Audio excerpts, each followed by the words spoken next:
Hello again and welcome back to another session of Commerce class with me Suman Rathore. Students, planning is predetermination of future course of action. It is thinking before doing and making plans for the organization. And for putting organizational plans into action, there is a need of subsidiary plans. Now, depending on their use, management plans can be divided into two broad categories. First is single-use plan and second is standing-use plan. Now, single-use plan, as the name suggests, सिर्फ एक बार use में लिए जाते हैं to meet the demand of a specific situation. और जैसे ही वो specific situation over होती है, उनको discard कर दिया जाता है. Like budgets, programs, methods, etc.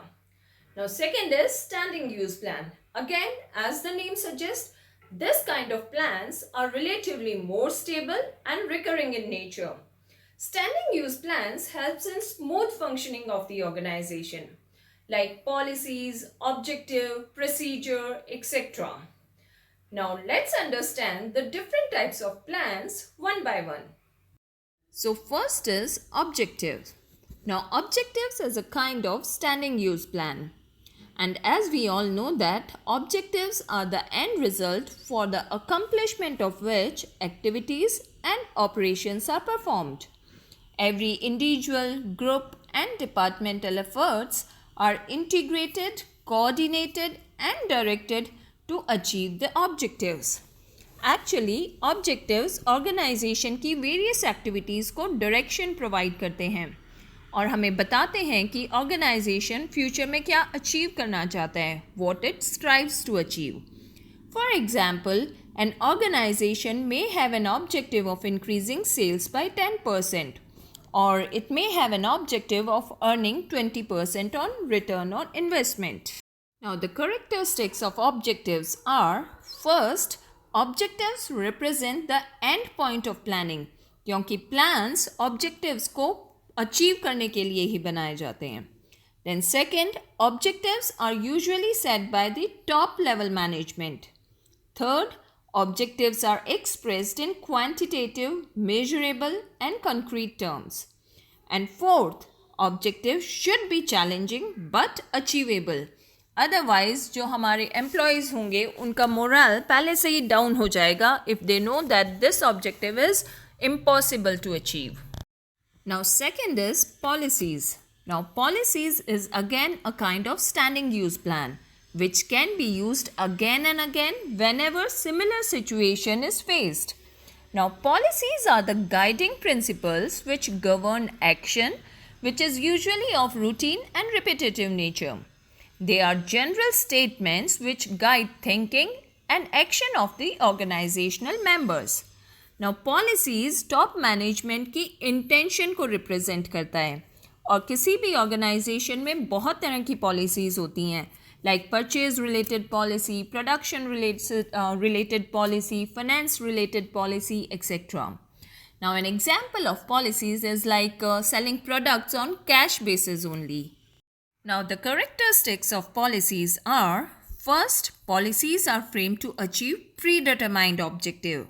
Second, policies should be simple and clear ताकि employees में किसी भी तरह का कोई doubt ना हो और उनको easily implement किया जा सके. Third, policies provide limits for decision making. And fourth, policies seek cooperation of managers at different levels ताकि उनको smoothly organization में implement किया जा सके. Now, third is procedure. Now, procedure is a particular way of doing a job. They detail the exact manner and series of steps to be followed in a regular and definite order. ये किसी भी काम को perform करने का एक exact तरीका बताते हैं कि किस तरह से कोई भी work perform किया जाना चाहिए.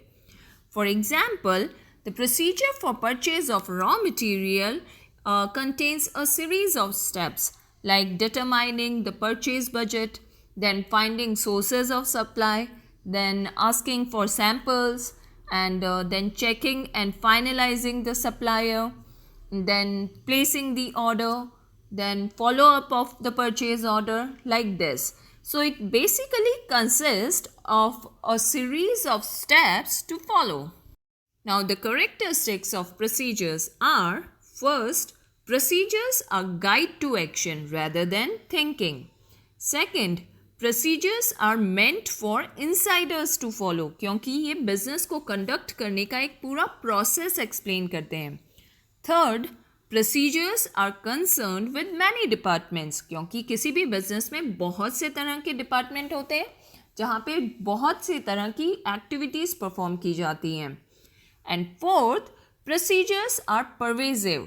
They are seen in every department and every sort of activities. Now next is strategy. Now strategy is a kind of standing use plan. It refers to the decisions that prepares the firm for unforeseen and unpredictable events in future. These are made in the light of the plans of the competitors. क्योंकि modern business firms को एक बहुत ही competitive environment में operate करना होता है, जहाँ पे कि आपको अपने कॉम्पिटिटर्स के प्लान को ध्यान में रखते हुए अपनी स्ट्रैटेजीज डिज़ाइन करनी होती है. फॉर एग्जांपल प्राइसिंग स्ट्रैटेजी, जहाँ पे कि कंपनी ये डिसाइड कर सकती है कि वो प्रीमियम प्राइसिंग रखे, which uses high prices but gives very good product or service in exchange. Or it can opt for economy price, where prices are kept low, like this. So strategies basically defines organization's direction and scope in the long run. Now the characteristics of strategies are: first, strategies are designed by top level management. Second, strategies are made to meet specific challenges against competitors' policies and unpredictable situations. Third, strategies is expected to have a significant impact on the firm's future growth and prosperity. And fourth, strategy is formulated after a careful analysis and study of environmental factors like suppliers, customers, competitors, etc. Now next is rules. Now rules are specific regulations which must be followed by the employees in an organization. They serve as boundaries of behavior and tells employees what is to be done and what is not to be done. Now ये जो rules होते हैं ये बहुत ही rigidly enforce किए जाते हैं and generally एक तरह का fine या penalty impose किया जाता है for non-adherence to the rules. For example, जब आप किसी भी रेस्ट्रिक्टिव एंट्री वाले प्लेस पे जाते हैं तो आपने वहाँ पे लिखा हुआ देखा होगा कि डोर पे या गेट पे लिखा होता है no admission without permission. So that statement is a kind of rule. Now the characteristics of rules are: first, rules have no scope for flexibility and deviations. Second, rules are the simplest type of plan. Third, rules are enforced rigidly. And fourth, there is a fine or penalty for violation of rules. Now, the characteristics of budgets are: first, budgets represent the objectives of the enterprise in financial or quantitative terms. Second, budget stresses on the best and economical use of resources. Third, budgets helps in controlling the expenditures of the enterprise, where actual operations can be measured with standard. And fourth, it brings coordination of operation by adjusting departmental budgets into master budgets. Now the characteristics of budgets are: first, budgets represent the objectives of the enterprise in financial or quantitative terms. Second, budget stresses on the best and economical use of resources. Third, budgets helps in controlling the expenditures of the enterprise, where actual operations can be measured with standard. And fourth, it brings coordination of operation by adjusting departmental budgets into master budgets. Now next is method.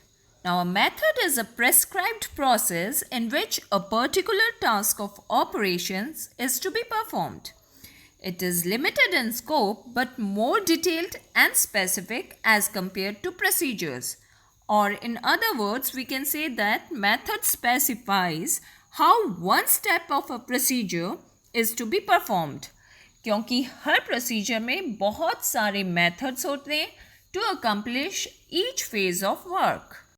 For example, for imparting on-the-job training, induction method can be used. So you see, it specifies or it gives more detailed information about the procedure to be followed or completed by the organization. Now, the characteristics of method is that it is based on research and analysis. Second, it deals with the best way of doing a particular job, so it ensures efficiency of operations. Third, it is more detailed and specific. And fourth, it saves time, money and efforts. Now next is program. Now a program is an action-based and result-oriented single-use plan. It specifies the definite steps which will be taken to accomplish a given task.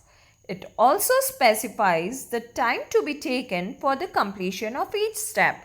For example, manufacturing 5,000 units of TV in January.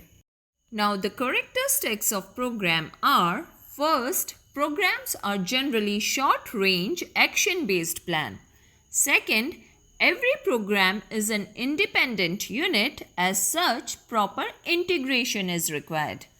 Third, programs have definite objectives. And fourth, programs are closely related to time factor. So whatever plan the organization is following at a particular point of time, it should have general acceptance and coordination of efforts. Otherwise, there will be misuse of energy and resources. That's all for today. Thanks for staying in tune and don't forget to like and subscribe my channel. Thank you and goodbye for now.